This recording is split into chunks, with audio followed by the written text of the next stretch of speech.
అపోస్తల కార్యములు 5వ అధ్యాయము చదువుకుందాం. అననీయ అను ఒక మనుషుడు తన భార్య అయిన సప్పేరాతో ఏకమై పొలం అమ్మాను. భార్య ఎరుకనే వాడు దాని వెలలో కొంత దాచుకుని కొంత తెచ్చి అపోస్తల పాదముల యొద్ద పెట్టెను. అప్పుడు పేతురు, అననీయ, నీ భూమి వెలలో కొంత దాచుకుని పరిశుద్ధాత్మను మోసపుచ్చుటకు సాతాను ఎందుకు నీ హృదయమును ప్రేరేపించెను? అది నీ యొద్ద ఉన్నప్పుడు నీదే గదా.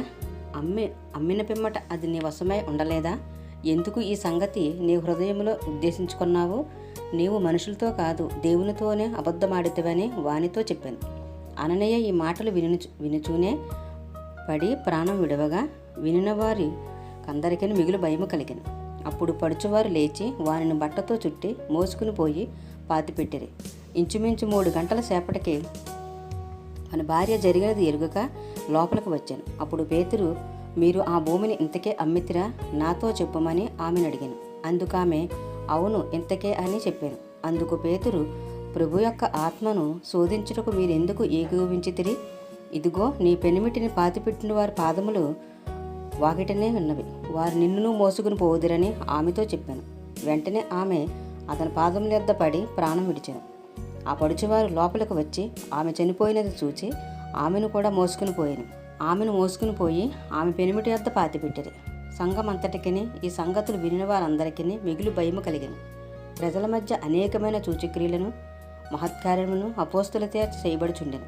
మరియు వారందరూ ఏకమనస్కులే సొలొమోను మంటపంలో ఉండిరి. కడమవారిలో ఎవడును వారితో కలుసుకొనుటకు తెగింపలేదు గాని ప్రజలు వారిని గనపరచుచుండిరి.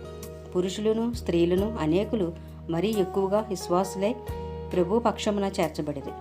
అందుచేత పేతురు వచ్చుచుండగా జనులు రోగులను వీధుల్లోనికి తెచ్చి వారిలో ఎవరి మీదనైనను అతని నీడ అయినను పడవలననే మంచముల మీదను పరుపుల మీదను వారిని ఉంచిరి. మరియు యెరూషలేము చుట్టూ నుండి పట్టణముల జనులు రోగులను అపత్రాత్మల చేత పీడింపబడిన వారిని మోసుకుని కూడి వచ్చిరి.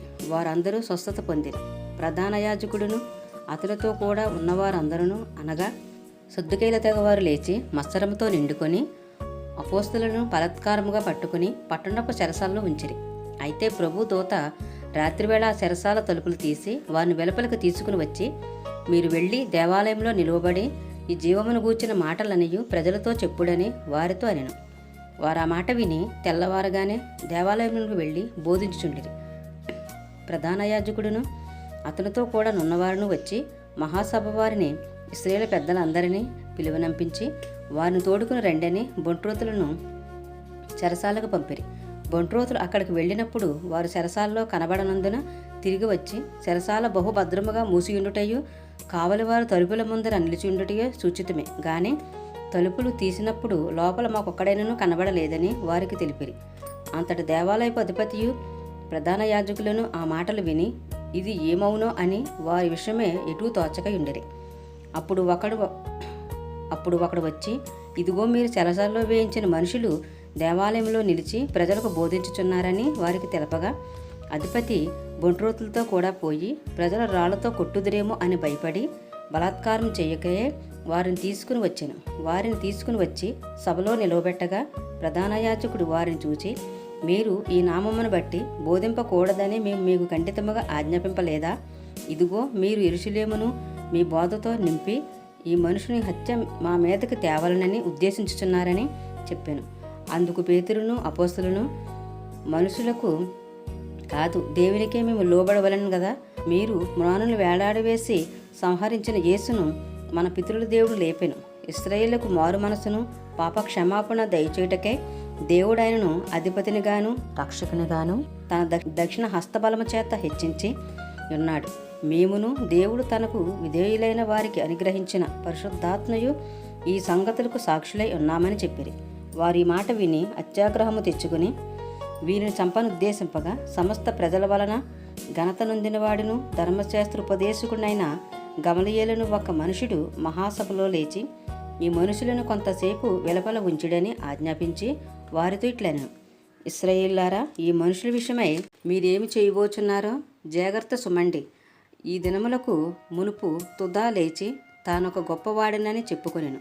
ఇంచుమించు 400 మంది మనుషులు వారితో కలుసుకొనిరి. వాడు చంపబడెను. వానికి లోబడిన వారందరూ చెదిరి వృద్ధులైరి. వానికి తర్వాత జనసంఖ్య దినములలో గలీలీయుడైన యోధా అని ఒకడు వచ్చి ప్రజలను తనతో కూడా తిరుగుబాటు చేయి ప్రేరేపించెను. వాడు కూడా నశించెను. వానికి లోబడిన వారందరూ చెదిరిపోయిరి. కాబట్టి నేను మీతో చెప్పినదేమనగా, ఈ మనుషుల జోలికి పోక వారిని విడిచిపెట్టుడి. ఈ ఆలోచన అయినను ఈ కార్యమైనను మనుషుల వలన కలిగినదాయన అది వ్యర్థమగును. దేవుని వలన కలిగినదాయన మీరు వారిని వ్యర్థపరచలేరు.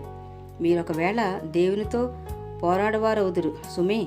వారు అతని మాటకు సమ్మతించి అపోస్తులను పిలిపించి కొట్టించి యేసు నామమును బట్టి బోధింపకూడదని ఆజ్ఞాపించి వారిని విడుదల చేసిరి. ఆ నామము కొరకు అవమానం పొందుటకు పాత్రులని ఎంచబడినందున వారు సంతోషించుచు మహాసభ ఎదుటి నుండి వెళ్ళిపోయి ప్రతిదినము దేవాలయములోను ఇంటింటను మానక బోధించుచు యేసే క్రీస్తని ప్రకటించుచుండిరి.